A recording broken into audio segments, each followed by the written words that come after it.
Well, welcome back to another edition of MLB Classic Interviews with the coach, Michael E. Mayden. As we got a great show lined up for you today, introduce you to the MLB stars of the game one-on-one. Today's lineup include a blast on the past with Wilson Contreras when he was a member of the Chicago Cubs.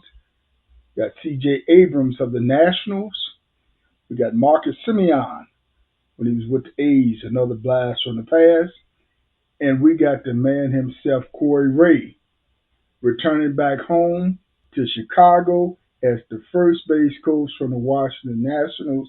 And I knew Corey Ray when he was back in high school at Simeon with the great Leroy Franklin. And we had a great reunion, the coach and Corey Ray. You stay tuned for that one at the end of the show. You're going to enjoy that one. In the meanwhile, we're going to lead off this show as we celebrate 20 seasons of covering the Chicago White Sox and Major League Baseball, the MLB stars of the game. And we're going to lead off this show with this blast from the past with Wilson Contreras. And I was there in Cleveland when the Cubs won the World Series. We're going to bring you some of those highlights in a future show. The coach with Wilson Contreras. Got the man here for the Cubs, Wilson Contreras. How we doing? Sir, how are you? All right, now, let's talk about being a catcher in the big leagues.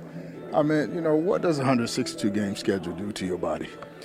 They do a lot to my body, but I take it. It's a fun position. It takes a lot from our bodies, but you got to find a way to stay healthy throughout 102 season, throughout 262 game season, and that's why you have to learn about your body. And, a lot of those youngsters watching this show, they think you guys just get behind that plate and just catch. They don't know 9 innings, long innings, hot days, cold days. Those knees take a beat. Yeah, they just know what they see. They just know about the game. They just see about the game, but they don't know what's going on behind the scenes, behind the game. So we got to take care of our bodies. Night game, day games, a lot of long flights, and extra inning games that do a lot to our bodies. But like I say, we all learn about our bodies and try to stay healthy.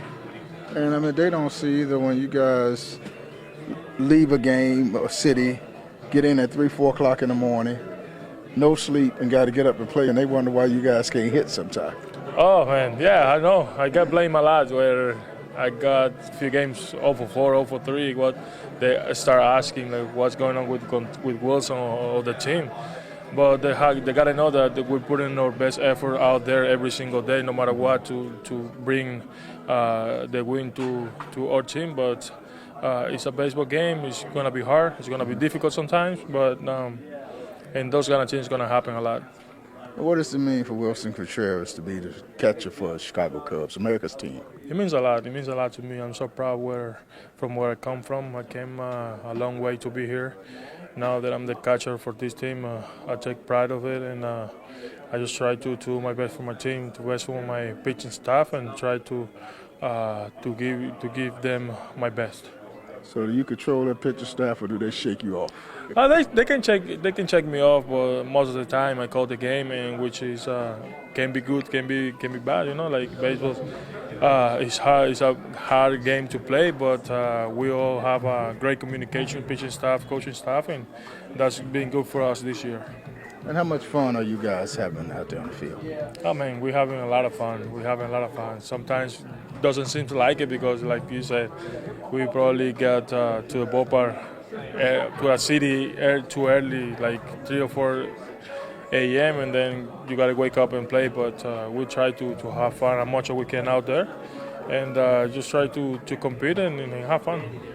I remember Torrey Hunter telling me that during the season he lose about 15, 20 pounds of body weight. How much do a catcher lose?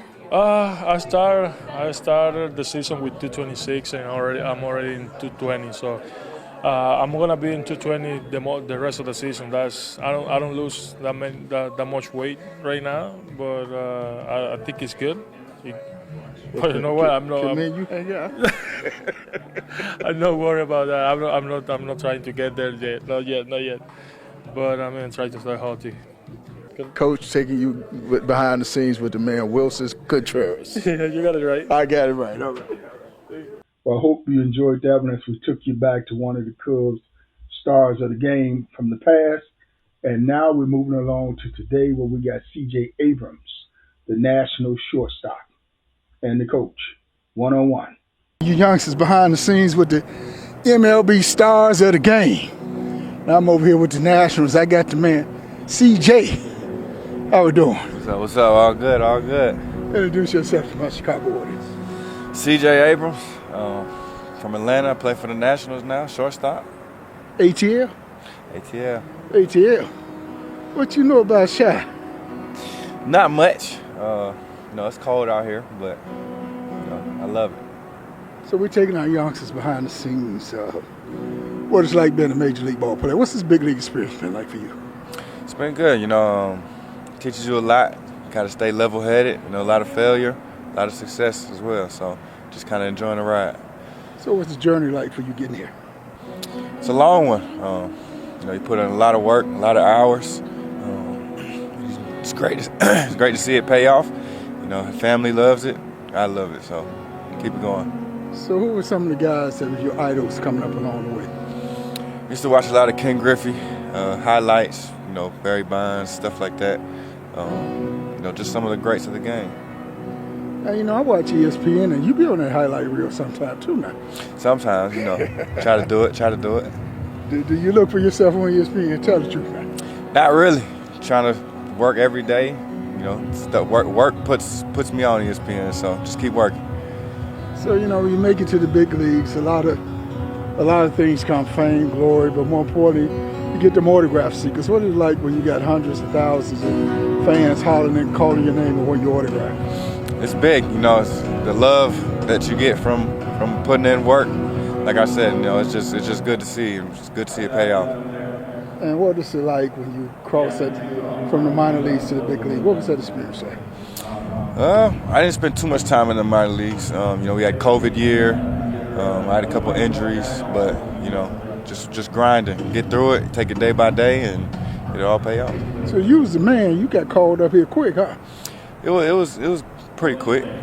Yeah, I would say. I always told my guys it's all about getting opportunity. What did you do to get your opportunity with the scouts? Yeah, they came in high school.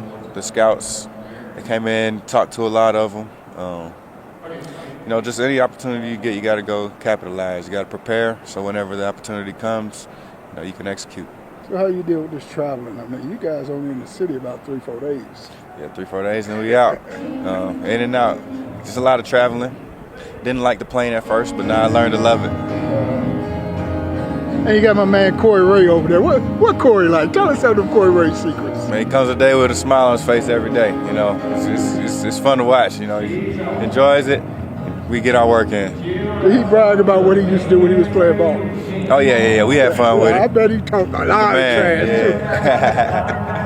That's my guy. Coach with the man CJ taking you for a quick interview. We're going to get him later on down the road. Most definitely. Appreciate it. Gotcha. Thanks a lot. Well, we're keeping this train moving today. This next young man, I was there when he broke in to the major leagues with the Chicago White Sox. He went on to play for the Texas Rangers, the Oakland A's, and now he's with the New York Mets. My hero, Marcus Semien. We're taking you behind the scenes once again. Major League Baseball, and we got the man here, Marcus Semien. How's it going? How we doing? I'm good. Well, Good to welcome be back home. Thank you. Well, I got to ask the obvious question. Every kid dream of playing in the big leagues. You worked hard in trying to get that break in the big leagues and took a different uniform, but you got that chance to be an everyday major league player. How does that feel? You're exactly right. A lot of the hard work I put in started here in Chicago, and I just once the trade went down and sent me to Oakland, I just continued on working hard and earning a spot, and it happened in spring training. I earned the shortstop job, and I've been here doing it and trying to get better at it every day. And you're a West Coast boy, so you're back on that West Coast now. I am. I'm born and raised in the Bay Area, in the East Bay, so it's been amazing to play in the ballpark I grew up going to. It's a very rare experience for a Major League Baseball player to play 81 home games in his hometown. So it's been very special. And you got a taste, or you over here, what it was like being in the big leagues. But I mean, when you get out on that field every day, I mean, it got to be a big difference in just platooning. Yeah, I mean, you're able to work out things that you're able to go out there every day. The next day you can work on something you did wrong the last day, and instead of waiting a couple of days maybe, or whatever the case may be. So it's been nice. Unfortunately, we haven't had the season that we wanted to, but as a ball player on this team, I can only do what I can each day to help us get better. So working on 162, do you get up now some days and that body still be wanting to lay in the bed? Yeah, I mean, it's a long, long season. I mean, I've learned from guys like Alexi Ramirez here how he does it every day. Just got to take care of your body and take care of your mind as well, because that's half the battle right there. It's such a mental grind. And if you can do those things and manage those things, you should be all right. So what do you do differently to get yourself mentally prepared, knowing every day pretty much you're in the lineup? I think it's a lot of preparation. Being able to know who you're going up against every day. What these pitchers going to do to you? Since you're an everyday guy, they got a lot more video on you. They got a lot more scouting report on you. So you want to be able to make those adjustments to these guys, because they're not going to keep throwing you the same pitches every time. They're going to figure out how to get you out. So you got to make your adjustments. And did they call you rookie over here since it's your first year? No, not too much. Everybody's been great over here. We got a good, close group here. We all get along pretty well, so we just want to continue to finish strong here in September and build on next year. Yeah, so I mean, what will off-season entail for you as far as preparation for next year's season? A lot of the same things, just conditioning my body. I'm going to add a lot more defensive stuff in there so I can, learn from what I did this year and get better and come back better next year on defense. Mm-hmm. Coach, taking youngsters behind the scenes with the man. Appreciate it. Thank you. All right, thanks a lot. Good luck to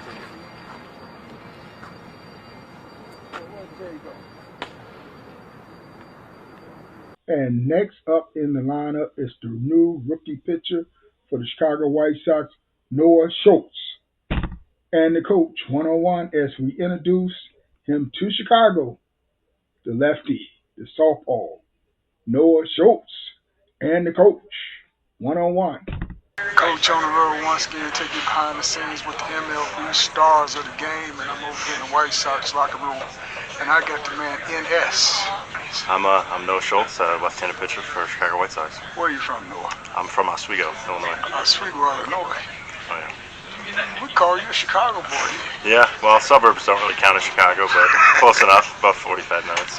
So yeah, I was born in Naperville, grew up in Aurora, and went to high school in Oswego, so all kind of same area.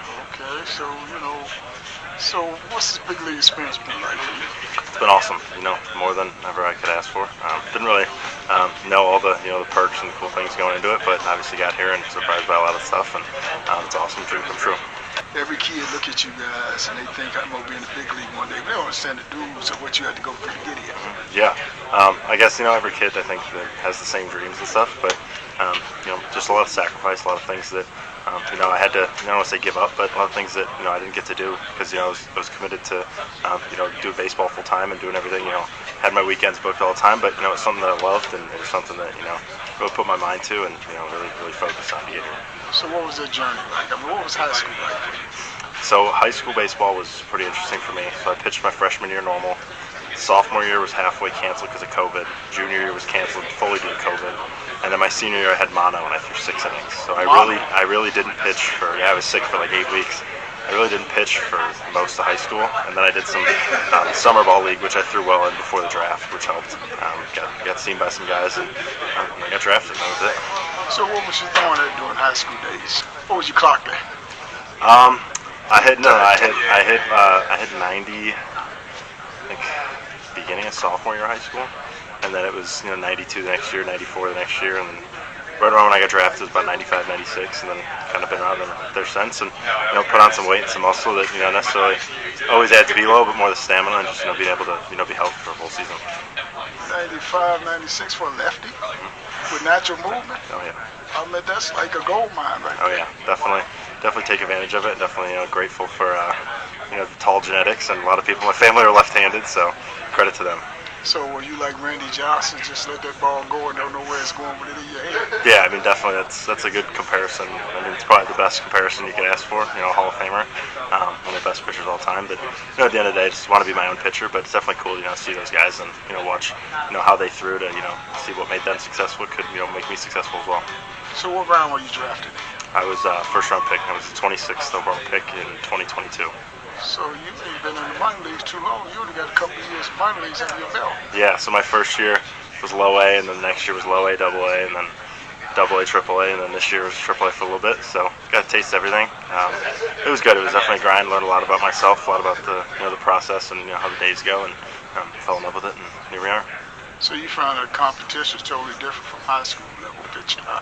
Oh yeah, I would definitely say the hitters are a lot better. I think definitely every level that there's a big jump, but obviously the jump here is probably the biggest jump in the world. So it's definitely something that just got to keep working and keep going to become the best pitcher I can. So I know you watched the game in high school and you watched it on ESPN and all that. And you're going through the minor leagues, working your way up. I mean, was it that urge in you? I got to get to the big leagues. I'm gonna pitch in the big leagues. Yeah, definitely. Definitely as soon as possible was kind of the goal, but there's always the process, and there were reasons for the moves and the times that I got sent to different levels and everything. But it's all part of the plan, and I know there's great people in the organization that helped me with that, and help get me here. So take us to that day when you got that call and you were going to the big leagues. What was that day like? What happened? What was that day like? Yeah, it was a completely normal day. Nothing out of the ordinary, and I was about to leave and go home, and got called into the manager's office, and he kind of told me, and there's a video of it, which is a little more in depth of exactly how it went. But it was unreal. I'll never forget, the first phone calls I made right after that were definitely something that, I'll never forget, and definitely, my dad, that call's on video. Definitely never gonna forget that day. So let me see. I know that first call was to Mama. Oh, first call was Dad. Mom didn't answer, and then she called back and was like, "Is it what's important?" And I was like, "Yeah, it's a pretty important call." But no, it was pretty funny. That siblings. Close family immediately, and then I think the news got out on Twitter, and then the phone started getting flooded. It was pretty cool. Did you start crying? I did not, but my dad said he did. You look like a cry. No, I didn't, but I mean it was probably as close to it as possible. But. So you get on that plane and you fly to Chicago or wherever you met the team at, and you walk in the locker room for the very first time. See your uniform hanging up in that locker. What was that feeling like? Yeah, it was awesome. It was definitely it was surreal.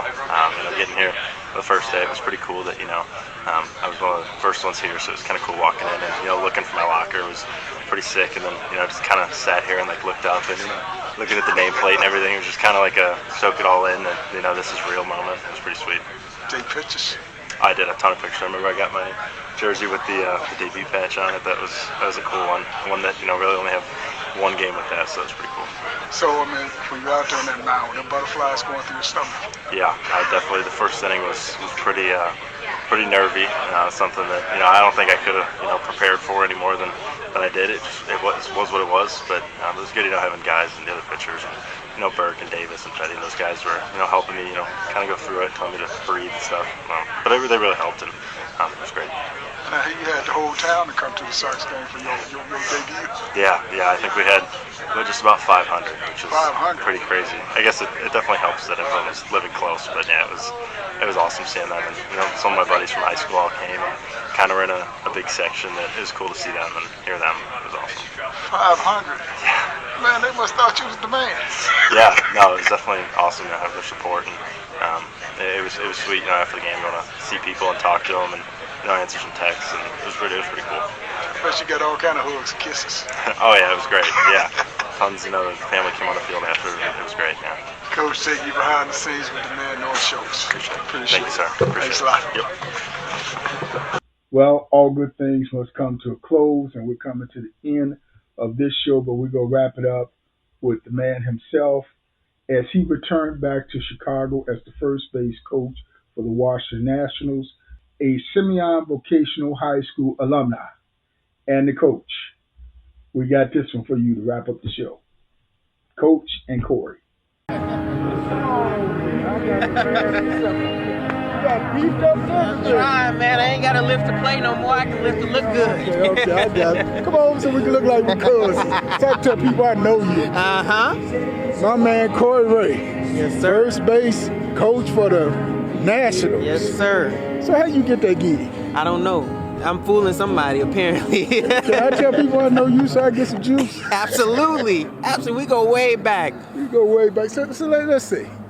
How many years has it been since you played high school baseball? I graduated in 2013, so 13 years. 13 years? Yeah, 13 years. Now, you know, I was looking at some old footage this morning, matter of fact, before I came to the game. I think I did one of your last high school interviews with you. Yeah. You guys had just won the city championship, and you hit a home run in your last at-bat for the city championship game. I remember that. You remember that? I remember that vaguely. The last at-bat in the Chicago Public League, and it was a home run. It was your senior year going out.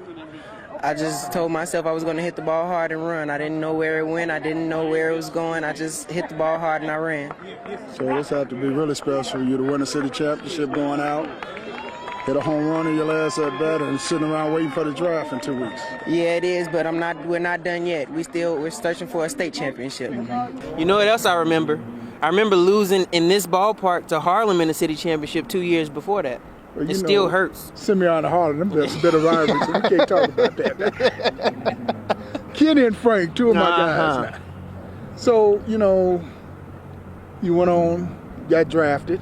Who were you drafted by? Milwaukee Brewers. Oh, and out of high school it was the Seattle Mariners. And then I got drafted by the Brewers out of college. And then you went on in the minor leagues. What was that journey like? I learned so much. You don't know what you don't know. When you play minor league baseball, you find out, right? Like, just that I say all the time, like, this baseball, the game of baseball is a representation of life, right? And you hear all the time, nobody's coming to save you. You gotta wear it. You gotta fight through it, and you're gonna have some ups and you're gonna have some downs. That was the minor leagues for me. Like, I expected that I was putting in work and I was doing everything that I was supposed to do, and I just expected the results to come, and it doesn't always work like that, right? And so you learn that no matter whether you're up, whether you're down, you just got to continue to fight and continue to show up. A lot of people don't know in reality, this is sport, but it's a survival game. Absolutely, absolutely. You fail a lot more than you succeed. You got to you got to learn how to deal with failure, but that just makes you cherish the successes all the more. And you know, you was the man at Simeon, but when you crossed that professional line, you found out everybody was the man. Everybody's good. I found that out in college. I mean, you the man at Simeon, you the man in Illinois, and then you go to college, and it's players from all over, and they were good in their towns too. And so you got to figure out how to stand out within them, and then you get to pro ball, and everybody's a professional, everybody's getting paid, and you got to figure out how to stand out so you get to the big leagues, and the big leagues is a whole other game. You know, I always tell my guys that the big leagues, the only difference in the big league, high school, college, and summer league, this game become quicker, the competition become better, you eliminate the ones that can from the ones that come out. Absolutely. I also think I'll take that a step further. The really, really good big leaguers are the most consistent. So you got to eat, drink, and sleep. Yes, you do. So let me take you back to that city championship, and you say 2013. Yes, sir. 2013, you hit a home run in your last at-bat in high school in the city championship. You got the game ball, and I asked you what you did with that game ball. You said you was giving it to your grandfather. Absolutely. Because you dedicate your season to your grandfather. So you gonna get that home run ball? Yeah, it's right here. It's right here. You got it already? Yeah. So what you gonna do with this ball? Give it to my grandfather. I dedicated my baseball career to him, so this home run ball goes to him. Okay, well, congratulations, you and Simeon. Thank you. All right. 2013 CPS City Varsity Baseball Champion. Absolutely, I still do. I still do. Luckily, I was able to go and see him while I was here this trip, and I'm gonna try to get him out to a game tomorrow. But you talk about support, right? In its simplest form, in its purest form, that's my grandfather. And my dad too, but man, my grandfather went above and beyond to support me, not only as Corey Ray, his grandchild, but as Corey Ray, the baseball player. So Grandpa gonna come out tomorrow. You gonna get him a skybox, right? No, hey. Come on, you still make that big league body now. You come on now. I'm gonna try to get him out. Grandpa, you want a skybox or you ain't coming? Let him know, Grandpa. If you ask for it, I gotta give it to you, I guess. I'm asking for Grandpa. So, I mean, how does it feel to come back to Chicago and achieve the success that you've achieved? It's nostalgic. And you say achieve success. I think like this makes you want to achieve success, right? Because you realize you don't realize until you come home the number of people that I've touched, right, or that I inspire, and it just makes me want to. That's the reason that I started to coach, is because I want to help the next generation of Corey Rays become the best version of themselves, become better than me. And so you come home and you realize how many people are following your career, how many people are pulling for you to do well, and it makes you want to achieve more, just so that you can expand your reach. And let my TV audience know, who was your high school coach? The Honorable Leroy Franklin. The legend. The legend, absolutely. He was my friend. Leroy Franklin was my friend and my mentor. Absolutely. And he's the one that got me into scouting when I started scouting. Yes. I say all the time, I've been lucky enough to play for some really great coaches and have some really good mentors. Leroy Franklin was at the beginning of that. Well, you know, I could never get you in my uniform in the summer, but, you know, we still boys now. We still boys now. You gonna take Coach out for dinner while you're tape? I owe you dinner. See, Coach got him on tape. I'm gonna play this tape too. I owe you dinner. Yes. Hey, you know, I got this pass here that gets me into the ballpark. And anywhere I want to go in the ballpark. Well, I want to sit with Grandpa in the skybox tomorrow. You know, I don't do Sunday's game, but I'm coming just so I can sit up there with Grandpa. I got to see if I can get him one first. I hear today's supposed to be a sellout. It might not. They come to see you. No, they not. You got all Chicago come to see Corey Ray. Coach reminiscing old times with the man. Can I get your autograph? I ain't supposed to ask for the autograph. I can't get the autograph. Can I secretly get your autograph? You know me. You don't need an autograph. But I want to be able to throw your name around. Or, you know, I show them this video. It's on camera. Hold on, let's smile. So I'm gonna freeze some pictures. Me and Corey Ray, we're gonna be all over. We're gonna be all over social media. Coach and Corey Ray. Appreciate it. Yes, sir. Of course. You know you my guy. Try to catch up a couple more of you guys. Yes, sir. Good seeing you, Coach. Same here. Hold on, you know I'm for the great protocol. Take a sip.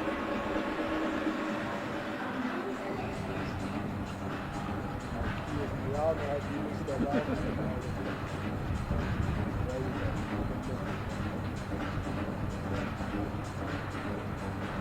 Well, that's a wrap for this show, but we encourage you to tune into our next show and check us out on social media. Just Google MLB Classic Interviews with the Coach, Michael Mayden, and all of our YouTube outlets will show up. And you never have to miss another show. Peace out until then. My name is Melvin Graves. I went to Chicago Vocational High School. Coach Mayden is just a riot.